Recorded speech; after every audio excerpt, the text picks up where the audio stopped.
Hi ladies, this is Miss D at dspecialthings.blogspot.com. I am going to show you a couple of projects that I've been working on, and I'm also trying to test my camera to see if I could get better shots. I'm figuring it out.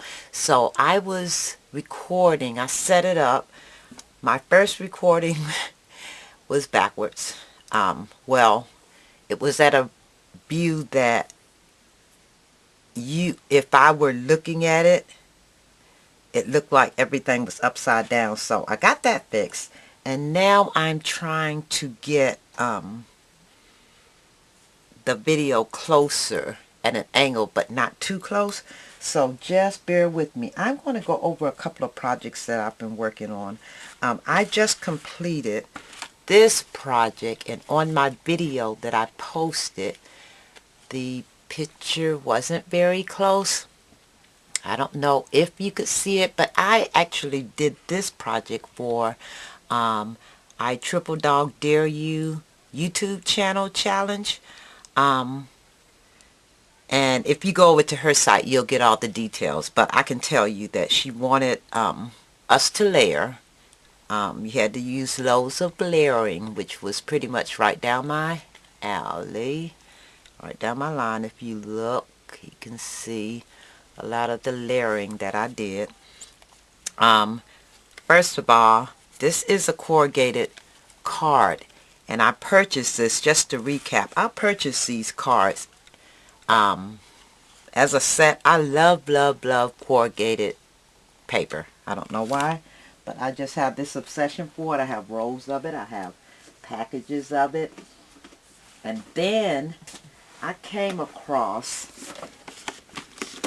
an actual box of corrugated cards, and they're by recollection, and I used my coupon for these. They are $12.99, and I purchased them for half the price. Excuse me, I'm sorry. And I purchased these for half the price, but you get 30 cards and you get 30 of the envelopes. But they have a, if you can see that, see, I'm trying to use this camera. They have a 1/4-inch gusset, and it allows you to use a dimension within the card. The only thing about too much dimension for this card, the card is a flat, the envelope is a flat flap envelope, so I don't see you getting a whole lot of stuff in this envelope if by chance you make this card two-dimensional. But it works, I guess if you layer it a little without a lot of the dimensions, the card will still fit in the envelope. But that's what I've been using here lately. I absolutely love those cards. And I use this to make my project submission for I Triple Dog Dare You, and I actually weathered it first. I took the corrugated board and I weathered it first, and then I used washi tape. I used printed paper bags, the brown paper bags. I used acetate, an acetate tag. You could see it if I move it, but by the time I layered all of this, you could hardly see the acetate, but it is there. And I think what I'm going to do is actually post this on my blog so you can have a better look of it. I used, it's some accents, and it's dimensional accents by Ink Essentials. I used this on my letters Boo. I named this card Boo. I actually got the vintage image, if you can see her. I got that vintage image off of online. I got it on a computer site for free images. I think she's so cute. And I did redo her eyes, and then I use clear accents for the orange of him, but I did use a little watercolor first to brighten his color, but I used the clear accent, and to get that gory looking look so it wouldn't look like a cute little Halloween pumpkin, I heat set it with my heat gun until it bubbled, and then I just used my hands, my fingers, to press it down. But that is the card that I made, and that's the corrugated card that I used to make the cards. The cards are by Recollections, and I'm just kind of recapping because I want to test my camera to make sure it's functioning. I've been having a lot of fun with projects on YouTube, so just wanted to give credit to the person, Lydia, who is I Triple Dog Dare You on YouTube. If you go to her channel, you'll see her challenge there. I did one before, but I didn't actually participate in the challenge. I just challenged myself to complete the challenge, and I did do it. She had altered the paper bags. Had a lot of fun with that, so I decided to do this one. Okay, what I did with the envelope is, gosh, it may have been, it's an altered envelope. I forget the person that actually made the altered envelopes, but I said that I was going to make one of those, so I used the envelope for the corrugated card. And I had been wanting to do the little hexagon deals for a minute here. So what I used for the hexagon, first of all, what I did with the envelope is I stamped the back of it. And I did stamp the back of it. Initially I forgot to put something in this envelope. And she said you only had to do it if you were using a metal piece in the envelope. But I used just some scrap heavyweight cardboard that I had, and I cut it down to size and stuck it inside. I did intend to put a metal piece on this card, but by the time I finished it, I think I just forgot. But I used the let me see what stack I used. I used the paper pack that I used for this was the Amy Tangerine stack. I used the Amy Tangerine stack to complete this card.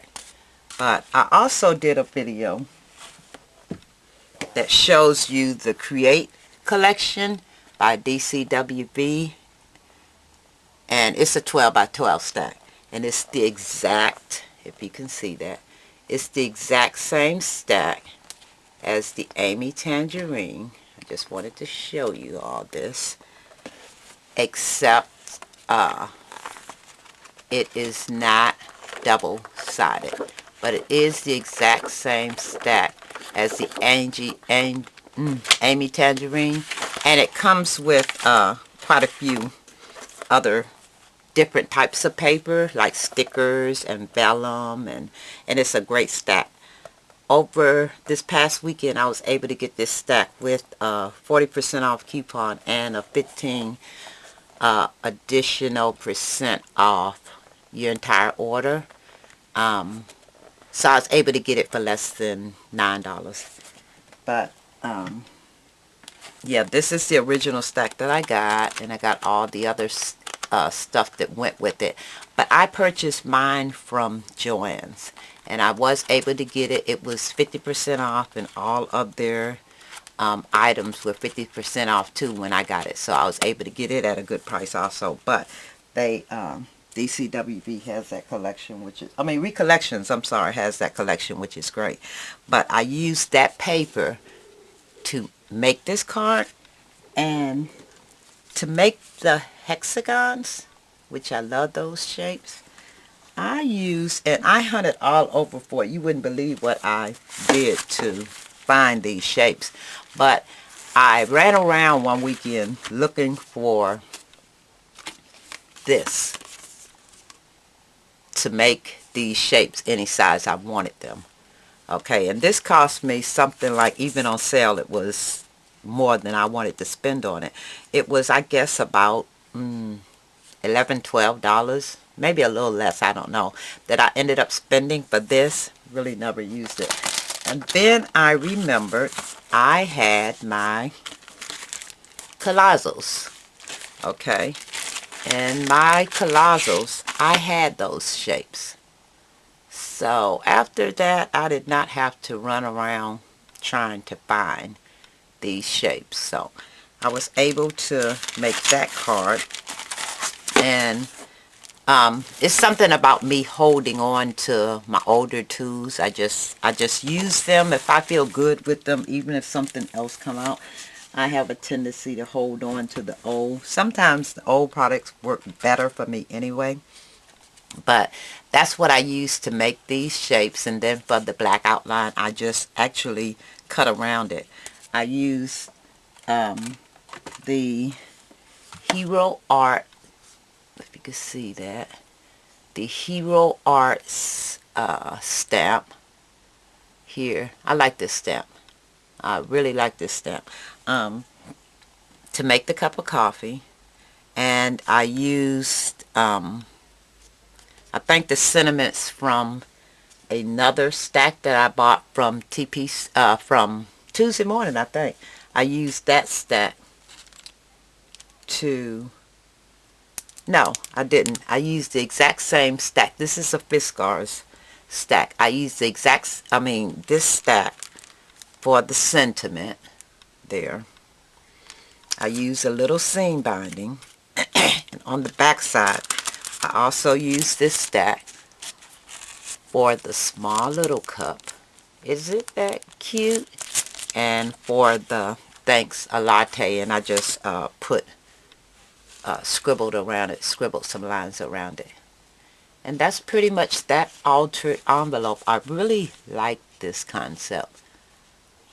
That is super, super cute. So yes, that's my altered envelope. I'm going to make loads and loads of these. I have a few ready to make. I just haven't completed them yet. But that's my altered envelope. Okay. And then I made, and I don't know who to give credit for this because I can't finish it because I can't find the YouTube video. And I don't know who did it, but I saw this one day, and I don't know if I can give you a really good vision of it. It's a bubblegum machine. How cute is that? Isn't that cute? Well, I saw it on YouTube, and I decided to do it. It is a... This is... Let me help set it up. See that? This is actually a little flower pot. You know, the little terracotta flower pot? So that means you can make your bubblegum machine as small or as large as you want. And I just took the bottom of the top and made it the top of the bubblegum machine. I wanted it to look realistic, and I seen someone actually did a front for their bubblegum machine. I can't find the video, so if anyone know who did this, or if the person that did it could tell me, so I could give them credit for it, and so I could look at their video so I could finish this. I have a bubblegum machine. I may just look at it and try to replicate it, but if there's an easier way to do that, I would really love to know who did this video, and you know, so I could complete this. But I'm going to just put some little goodies in mine, and I'll probably make a larger one or maybe a smaller one. I'm thinking of making a little teeny one. If I could find a small enough, either I'm thinking to use a very small, not a teeny, but a really small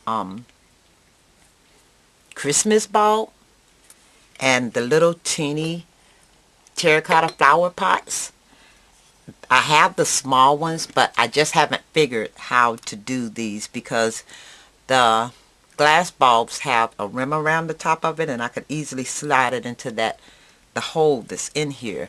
So when I do that, I'll show you, but I want it that small because I'm working on a curio. I've been working on this thing like a shadow box, and I've been working on it for a minute now, and I want to do one to put in that shadow box. So once I do it, I'll show you all exactly what it is and how I did it. But I don't know why I like things either. You know, when I find them, I like to do them really, really small. But I think this would be ideal to fit in a shadow box. Yeah. So I'm going to do that. But those are the projects that I have been working on. And as soon as I either finish more or get some done, at the same time, I'm still working on my craft room. I'll clean it up and then I'll start reorganizing, or I'll start a project. I end up with a bigger mess. So, no, I have not gotten it to the point where I want to show anyone because it's an absolute mess. Yes, I did at one time have it all together. Right now, I'm at a workstation that didn't even exist in my room before because now I've added yet another workstation. So I'm on, I'm here almost on the other side where my craft room is and not my scrap room. I'm in between the two of them. So I actually have started putting stuff on my walls. I got another pegboard. Matter of fact, two of them up in my area with all my craft stuff on it. And that's in between me and my craft room. So my scrap room is behind me now, but I could easily turn around and I have another workstation behind me that faces my scrapbook room. But, well, that workstation is so covered. I can't even work on it right now. But anywho, when I do get it organized somewhat, I'll go ahead and, maybe do another video on my scrap room. I have just been working on a lot of altered items. There were a few people that I was watching on YouTube that gave me some good ideas about going to the thrift stores and finding items. And now I am inundated with completing all of these altered items that I found over time. So as soon as I've started quite a few of them. As soon as I finish more of them, I'll do some more videos. But that is pretty much it for this video. I'm just kind of trying to keep my scrapbooking mojo going. So, yeah. As soon as I do some more projects, I'll do another video. So, hey, thanks for watching, everyone. Have a great day. Bye-bye.